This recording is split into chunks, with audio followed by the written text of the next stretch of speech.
Hola a todos, bienvenidos a mi canal de arrendamientos rústicos y derecho agrario. Soy Celia Miravalles, abogada de Agronews Castilla y León. Y hoy vamos a hablar sobre los 10 puntos que no debes olvidar al hacer un contrato de arrendamiento rústico. La Ley de Arrendamientos Rústicos del año 2003, desde la reforma del año 2005, es una normativa que deja a las partes mucha libertad a la hora de llegar a acuerdos, salvo la duración mínima de los contratos, que debe ser de 5 años, ¿no? Por tanto, las cláusulas pueden ser, salvo ya decimos esta duración mínima, pueden negociarse entre las partes y ser pactadas libremente, ¿no? Pero sí que hay una serie de puntos que no se deben olvidar. En todo caso, además, a partir del año que viene, del año 2003, si las fincas son utilizadas o para justificar derechos de la PAC, para meterlas en la declaración de la PAC, estos contratos, estos arrendamientos se deberían hacer ya todos por escrito y inscribirse en el registro de arrendamientos rústicos, ya que puede haber inspecciones de la PAC, por lo menos en los borradores así lo están diciendo, y en caso de que no se justifique la titularidad de las fincas con las que se están justificando los derechos de la PAC, no se cobrará la misma, ¿no?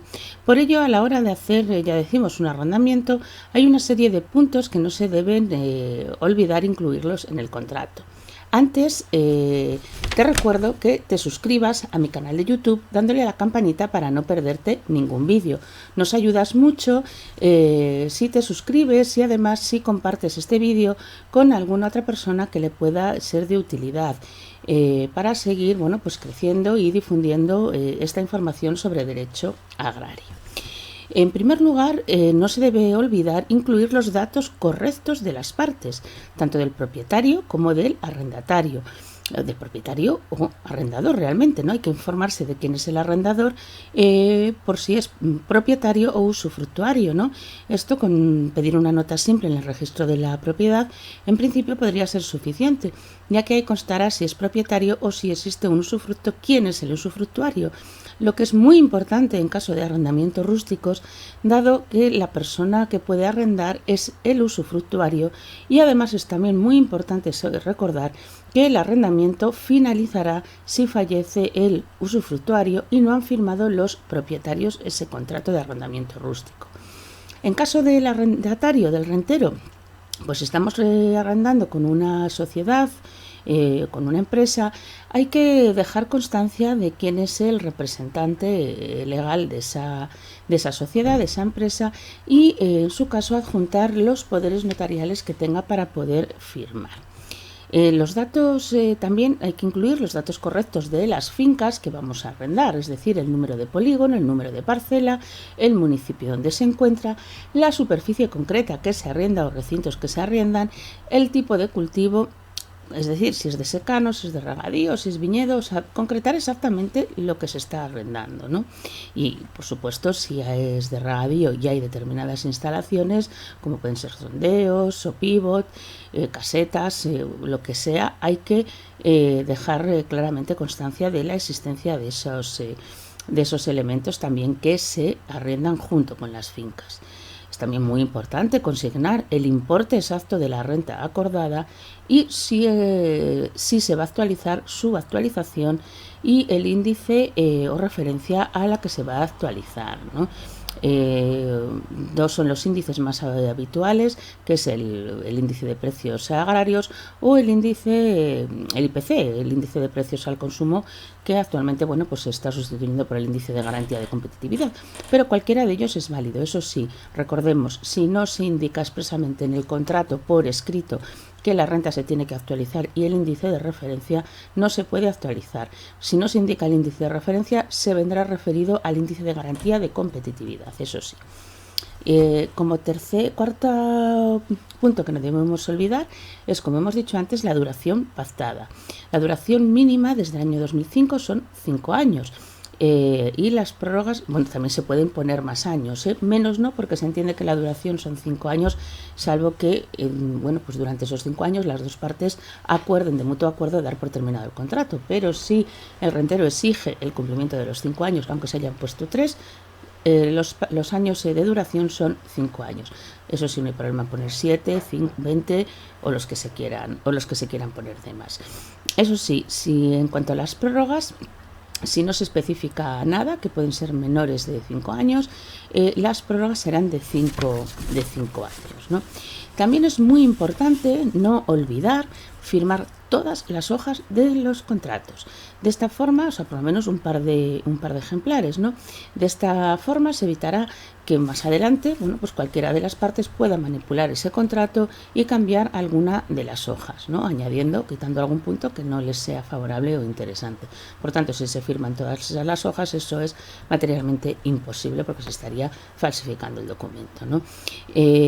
Sí, como sexto punto, recordar, por ejemplo, si es una finca de regadío, hay que hacer constar los datos referentes a la concesión de riego, así como el volumen y la superficie que se puede regar. O en caso de que estemos hablando de una finca integrada en una comunidad de regantes a la que pertenezca, además hay que indicar, bueno, pues si hay cánones de obra en las cotas de riego, y en su caso también es muy importante indicar quién se va a hacer cargo de las sanciones en caso de incumplimiento de la normativa de aguas, porque en principio las sanciones irán al titular de la finca, es decir, al propietario, aunque lo normal es repercutirlas al arrendatario si él es el culpable de esas sanciones, ¿no? Por haber, por ejemplo, regado de más esas fincas, ¿no? Y además recordemos que este tema de las sanciones ya lo hemos hablado, que también de cara a la PAC se puede perder parte de la PAC si bueno, pues el solicitante de la PAC ha sido sancionado por regar irregularmente, ¿no? En séptimo lugar, bueno, pues habría que establecer también muy claramente los gastos de cada parte, o sea, de quién son. El impuesto de bienes inmuebles, el IBI, el seguro, el canon de riego, las obras, el ASAI, la electricidad. De esta forma se puede pactar claramente quién se va a hacer cargo, si el propietario o el arrendatario, ¿no?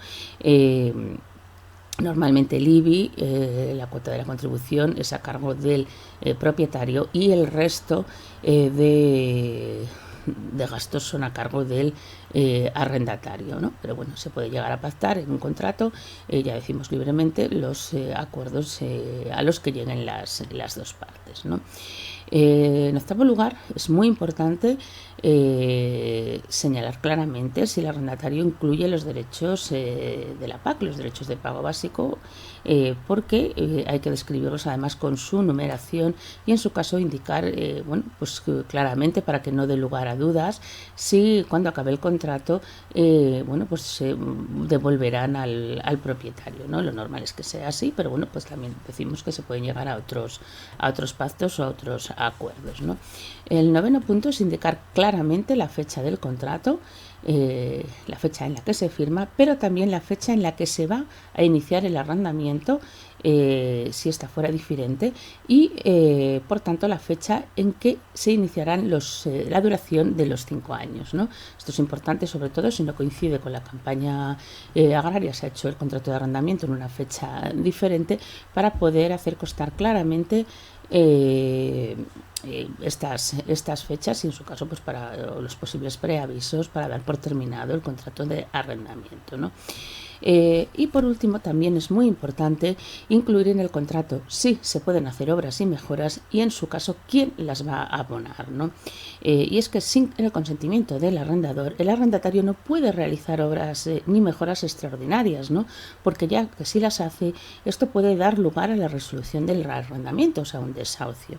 Además, con la nueva ley del 2003 se pueden realizar obras y mejoras ordinarias, como por ejemplo allanar o retirar piedras, y se podrían además pedir al acabar el contrato los gastos realizados o el mayor valor que adquiera la finca, ¿no? Salvo que se haya, decimos, acordado otra cosa distinta en el contrato, por ejemplo, que no son necesarias realizar obras. Entonces, en este caso, el rentero no podrá realizarlo sin el consentimiento del propietario.